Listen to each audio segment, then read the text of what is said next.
আজাদ পাখির মতোই উড়ে বেড়াচ্ছিলেন।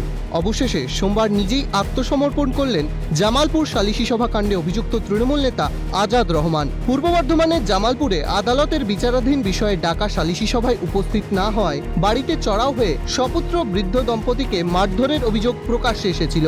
ঘটনার পর 3 দিন কেটে গেলেও যে তৃণমূল নেতা আজাদ রহমানের নির্দেশে সালিশি সভার আয়োজন করা হয়েছিল তাকে গ্রেপ্তার করতে পারেনি পুলিশ। কিন্তু এবার স্বেচ্ছায় আত্মসমর্পণ করলেন তিনি, জামিনও পেয়ে গেলেন। আমাদের সিজিএম কোর্টে উনি আত্মসমর্পণ করেছেন এবং জামিনে মুক্তি পেয়েছেন।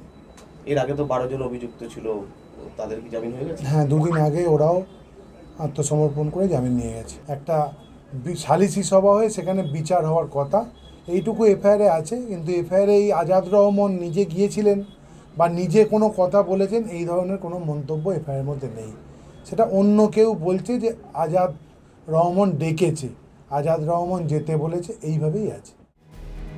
ঘটনায় অভিযুক্ত তৃণমূল নেতা সাগরেদ 12 জন আগেই জামিনে মুক্ত হয়েছেন। সোমবার জামিন পান তৃণমূল নেতা আজাদ রহমান। প্রশ্ন উঠছে, শাসক নেতা বলে কি জামিনযোগ্য ধারা দিয়ে দায় সারল পুলিশ? আইনের ফাঁকফোকর খুঁজে কি মুক্তি পেল আজাদ, নাকি লঘু ধারায় মামলা হওয়ায় জামিন? প্রশ্ন ওয়াকিবহল মহলের। বর্ধমান থেকে রাজেশ সেনগুপ্তের রিপোর্ট, ক্যালকাটা নিউজ।